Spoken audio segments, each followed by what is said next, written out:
I'm at the soup store. Welcome to Tales Tomorrow. I'm Morrow, your storyteller for today. With me have some more RPG horror stories. Man, the sun is really heating up outside and it's getting really hot. We haven't gotten massive heat waves. It's just really hot, really humid, and it feels like a sauna every single time I go outside. I spend 2 minutes outside, even without exercising, and I'm already sweating. And whenever it rains, it feels like you're taking a hot shower outside. And contrary to what Mary likes to believe, yes, I do shower. I don't need a second shower for the day. Without further ado, let's get some RPG horror stories for today.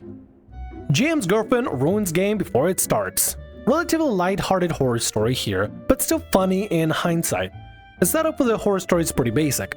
I responded to an LFG post looking for Blades in the Dark player, and I met with the GM and his girlfriend, who felt the need to sit on the initial interview.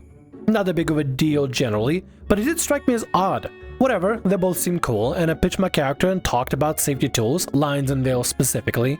My character was using the slide playbook. Think a slink spy character who is good at targeting people. There are moves for gaining bonuses to rolls against targets that you have an intimate relationship with, etc. I was an exotic dancer and sex worker from a demonic homeland who used the dances that were used to pacify demons in his homeland as an act to entertain sleazy nobles. I wanted to play with the themes of commodifying and sexualizing important cultural arts, and asking the question of whether his profession and skills were empowering or degrading. Fun stuff tends to fit in well with a grimy, crime-infested setting like Duskfall, the main setting of Blades in the Dark. However, the sexual themes of the character and the inclusion of sex work as a theme can be touchy for some people, so I was careful to discuss this up front. This becomes important later.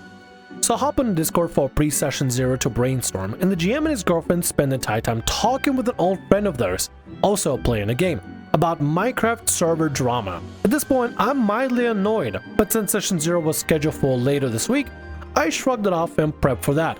During session 0, I said I was on a time crunch, since I had a doctor's appointment, and I was assured that we could get things done in a few hours. So for the first 45 minutes to an hour of session 0, GM, GM's girlfriend, and GM's other friend talk about friend group drama. Do these people talk about anything other than drama? Minecraft drama, friend group drama, probably gonna talk about over breakfast breakfast at Denny's drama. If you don't know, there's a lot of drama that can happen at Denny's. If you've never seen it, it is a hoot. But nothing's gonna beat Waffle House drama. Man, Waffle House late at night goes crazy, goes ballistic. If you don't know or don't live in America or never been to a Waffle House, man, you should really experience it. It is something, it is a circus. At some point during this conversation, I say that I have my appointment coming up, so could we please talk about character concepts or what crew playbook everyone is interested in? The other players agree, and everyone has a character concept prepped. Everyone except GM's girlfriend, who had a vague idea of playing a mad scientist who reanimates corpses. That's it. Okay, so this can be fleshed out through brainstorming. The group seems to be into the idea of playing assassins, so we brainstorm a group dynamic and throw some bones at GM's girlfriend about how her character could use poisons and contraptions to pull off some assassinations. The addition is necessary because just reanimating the dead is a whole process in Blades in the Dark, and her character would need to be able to contribute to the group on missions. GM's girlfriend is really quiet throughout the process, and GM is contributing here and there. Then GM's girlfriend suddenly leaves the call, and GM leaves to go talk to his girlfriend, while the rest of us just talk about character dynamics. 30 minutes later, our happy couple returns, and GM says that not everyone in the group wanted to play as assassins, and we should try to be mindful of what everyone wants. Everyone awkwardly moves on to be thieves or smugglers instead, but because of this diversion, we don't finish up session 0 and have to continue at a later date. Is it because the GM's girlfriend didn't want to be assassins? She could just be like, hey, I actually don't want to be assassins. Can we do something else? Like pirates or thieves or smugglers or something? You know, just speak up. She was just kind of being quiet and not responsive and just kind of left without doing anything. It's just kind of counterproductive. I get anxieties and stuff, and sometimes have moments where they're not being heard or don't feel like they're being heard. But in this situation, I feel like the best thing to do was to be speak up. If let's say, for example, she did speak up and she was ignored, that'd be one thing. But from what the story tells us is that basically a suggestion was made, people starting to brainstorm ideas. No, she didn't say anything on the contrary, just left, I don't know, without explaining herself. GM joined her, they came back, and suddenly he has to basically cover for her because she apparently doesn't like the theme of assassins, but never avoids the theme of being assassins, so therefore now everything has to be kind of put on the second part or something, which is kind of unnecessary. I feel like it would just be easy if she just spoke up. I get some people have anxieties and everything, but when it comes to brainstorming about teaching RPGs together, it's a collaborative effort. You need to speak up, and sometimes it's good to say, if let's say, for example, you don't like a specific specific theme, to say you don't like a specific theme so the rest of the players can work with you. It doesn't seem like they're all against it whatsoever, because they easily moved on from assassins to thieves or other stuff, you know? They seem to be a very flexible bunch, so her response and reaction, it just seems very unnecessary, just out of nowhere. I don't know. The next day, right before another game I am GMing, I receive a message in a server from GM's girlfriend about how she doesn't want any flirting between PCs and NPCs because, and I quote, "That's my boyfriend," smiley face. What? Is she assuming everybody's going to be flirting with the GM? If he is the GM, he's going to be playing as other NPCs and stuff. If somebody's going to be more like a flirtatious character, like a dancer, like a previous sex worker dancer, wouldn't there be like even partial flirting, just a little bit of flirting? If your whole point is to be a charismatic character, wouldn't flirting just be part of your different repertoire and toolkit? Flirting and being playful with words and being very sly with words and being very calculated with words can be very important, and flirting could be in itself a tool for somebody who is more of a charismatic savant or some such. But like, this is just a really weird stipulation. Like, don't flirt with my boyfriend. We're not flirting with your boyfriend. We're flirting with the NPC. Chill. At this point, contemplating lobotomy, I ask, so basically I need to completely scrap my character concept. She responded with an, "I guess so, yeah." I shrugged and dropped the campaign immediately, stating that I wasn't interested in playing because of the poor communication, and left the server. Then GM's girlfriend proceeds to slide into my DMs, sending me 8 to 10 messages as I begin GMing for my friends, asking me why I was leaving and to answer her. I told her that I'm in the game at the moment and will respond later, and she proceeds to message me repeatedly throughout my session. Eventually I messaged back, stating that I did not like how my work on the character was basically thrown away on a boundary that I explicitly asked about multiple times and got a green flag on, that it was poor communication at best. I also said that I didn't like the GM's girlfriend behavior of leaving when she didn't like what everyone was going for session 0, despite her refusal to communicate, and that having a boyfriend step in for her after she threw a tantrum. She shot back at me by accusing me of commandeering the game, because I asked if he could move on from the damn Minecraft server drama and actually play. Said that it wasn't fair to expect her to be comfortable speaking in front of everyone, and that she didn't know she'd have to have a concept prepared. Isn't she dating the guy that's running the actual game? Isn't he supposed to be able to help her out? Isn't she was part of the interview process in the first place? Did she just want to be a tag along for the whole thing? Isn't she a player? Like, how unprepared can you be in this situation? You're literally dating the person who's gonna be running the game. You should have the full know-how and the scheduling and everything about how things are supposed to go. You should have the full preparedness, because you literally have a cheat sheet that you're dating. You're dating a cheat sheet that can help you prepare properly. What do you mean, woman? What do you mean? God, she's infuriating. This conversation with her and you taking the time to communicate with her while you also already mid-game and try to answer her myriad of messages back just for her to continue messaging continuously without carrying the conversation to a better time. It's just so inconsiderate of her. Seriously, what is wrong with her? At this point, I end the conversation by saying that if she and her boyfriend couldn't act like adults and communicate with everyone honestly, then they probably shouldn't bother playing RPGs, because throwing tantrums and leaving instead of asking to change things isn't acceptable at all. Neither was randomly changing boundaries and forcing people to scrap concepts. I told her not to message me again, and that was that. Later, I received a message from another player who also dropped the game asking me what happened, which was kind of funny. Feel like I dodged a bullet in this one, and in hindsight, it's kind of funny. Oh, an important addition. I was the youngest person involved in the story at age 22. If my memory serves me correctly, GM and his girlfriend were in their mid-20s. Yeah, missed me with that crap. Real good call on trusting your instincts to drop in the game, for real. If this is the kind of thing you're gonna have to deal with like pre-game, basically just out of session 0, it's just not worth it. Especially if one of the players is gonna be such a problem in the first place and just calling the shots and saying, oh hey, no flirting with my boyfriend, even though the entire point of your character is just to be a charismatic savant and try to maybe sometimes use flirtation here and there. They're not flirting with your boyfriend, you possessive ass girl. They're flirting with the NPC. Nobody's going after your boyfriend. Stop being so insecure about it. They're flirting with an NPC in the world, in the fiction game that you're playing, in a make-believe. Nobody wants your boyfriend. Nobody wants you, probably, because you can't communicate with anything, and especially because you decide to talk about Minecraft drama instead of actually preparing for session 0 like you're supposed to be preparing for, distracting the entire process in the first place. And for the GM to not be the ultimate adjudicator to this thing and try to keep things on track is also not a great thing. The GM very much sucks here. Girlfriend also sucks here. Honestly, was a bullet dodged. Bullet dodged for you, and bully for you. I think bully usually means good in this situation. If you say like, bully for you, I think it's a good thing. I don't know. Random access memory from my brain. I don't remember when I heard it. Let's get to the next story for today. Getting kicked from a D&D party. To start, this is a throwaway account in case anyone in my old group is on this subreddit. This also has happened rather recently and I'm still trying to process it. It's important to establish that us friends, D&D groups, have been hanging out, doing other activities, planning other events, and helping each other out well before any of these sessions started. We've been friends for a while before we started playing D&D 5e. We've known each other for about 1.5 years. I've been playing with this group of friends for about a year now, playing the Curse of Strahd adventure book. Our DM has been a DM for a while now, has run a few campaigns before setting this one up, so I've been told by the DM and the significant other. We've played approximately 10 sessions during the year of play. However, I got offered a new job and would be moving away to a new city that is approximately 3 hours away. I told everyone that I would be gone for a few months and would be coming back to visit and play in person after the job is completed. The job is in response to some natural disasters that happened recently in my country. So this job required long days, working multiple days in a row, and in dangerous, hazardous conditions. Within a 2.5 to 3 months of work, I took a total of 7 days off and worked about 1,000 to 1,100 hours during that time. Damn. Before leaving, the DM told me that they would prefer not playing virtually or having someone join sessions virtually. DM said it was much more of a headache, hassle dealing with someone joining virtually, and would much rather play on in-person sessions. I said that is completely understandable, but I'll be able to join virtually if DM lets me know a day and time they were planning a session.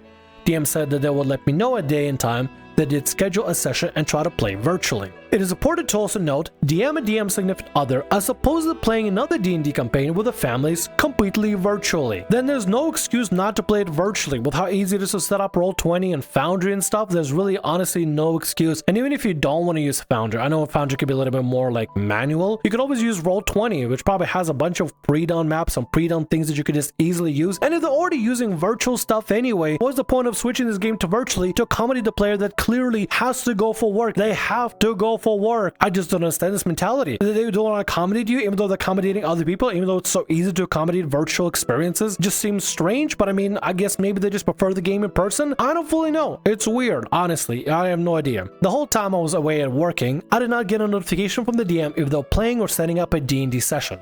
I assume that no session happened the whole time I was gone. I even spoke to the DM and other friends and players within the group while I was gone. I believe I brought up D&D while talking to these friends and did not hear them make mention of any sessions planned or that have already occurred. Fast forward to me being done with my job and me being able to visit the D&D group. I drove 3 hours to visit everyone and to support a different friend performing live at a music venue. During my visit, I was told by DM's significant other that they had 2 or 3 sessions without me and made some drastic changes to the campaign and to the character without talking to me or letting me know until now. I was told my character was captured, almost beheaded, saved by the party, and I was elected mayor of the town we were last in.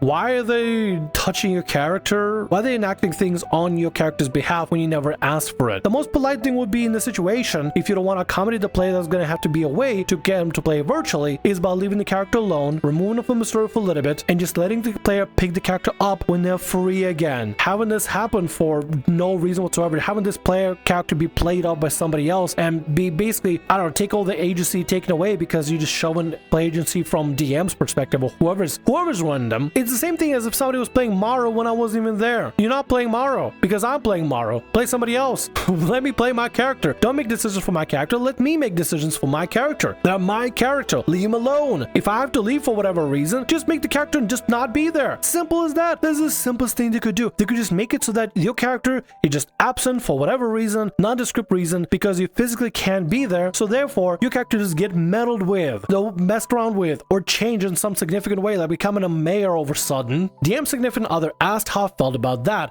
to which I responded, well, it already happened. I was asked by other people in the group how I felt about that night, which I kept responding, well, it happened. I was incredibly frustrated and hurt by this. If DM had communicated this with me or let me have some input, I would be much more okay with this. DM's significant other said that was it, and that I would be able to join the party again, and the DM wanted to try something. Still hurt and very annoyed.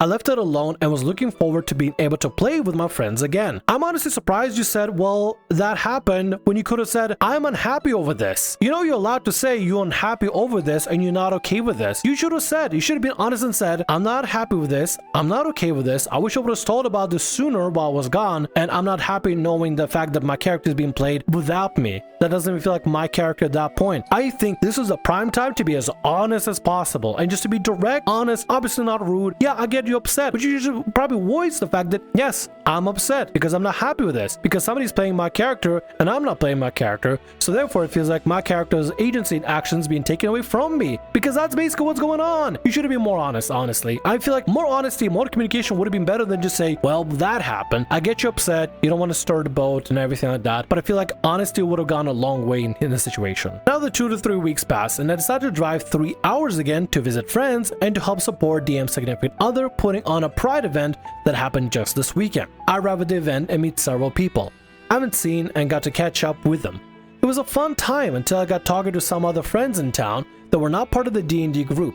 The conversation goes something like, so I guess I'm going to be taking over your character in the campaign. Is that so? This is the first time I'm hearing about this. Yeah, I was talking to the DM and DM's significant other and they asked if I wanted to take over your spot and I said yes. Well, this is all news to me. Are you just taking over my spot or are you taking over my character? I think I'm just taking your spot and I'll be making a new character. I'm really looking forward to playing with everyone. To learn in such a crappy way like this, like obviously no offense to your friend and stuff that probably didn't know, but for the DM and DM significant other to do this to you without even telling you, the least they could do is say, hey, listen, it's not gonna work out. We're gonna have to let you go and find some replacement because I want to get a fill. This DM and DM significant other suck, dude. The fact they don't even let you, and then specifically both of them colluding together to get somebody else to come in your place to potentially take over your character or start a brand new character without even telling you. The least they could do is just tell you that it's just not gonna work out. They're gonna look for a replacement and then kind of move on from there, get the band-aid out of the way, but they don't even tell you. You have to learn this way through your friend. Scumbags, dude. I talked with the DM who was at this event supporting the significant other, and they confirmed that my spot was going to be taken over by someone else and that it would be easier to play this way. I had to excuse myself and catcall my significant other and just vent very briefly about the situation. Who knows everything up until this point? My significant other has been playing D&D for several years and has been a DM for most of the time playing D&D. Needless to say, they were furious. My significant other starts ranting and raving on how crappy and terrible that was and how this could have been handled so much better. Agreed. My significant other then asked their friends, 3 of whom have similar D&D backgrounds. All of them agreed it was incredibly crappy, poor etiquette, and bad decorum. One of my significant other's friends even said, are they even friends if they're willing to pull this crap? I don't know any other OP's friends, but I would have guessed none of them are their friends at this point. I don't know how to proceed. I just needed to vent for a little bit and process what all has happened. I feel like your significant other's friends, the people that they know, kind of hit the nail on a hammer maybe. Is that a saying? It's hammer on a nail, but I always said it as nail on a hammer. And yes, it's backwards and stuff, but I don't know, it sounds a little better in my head.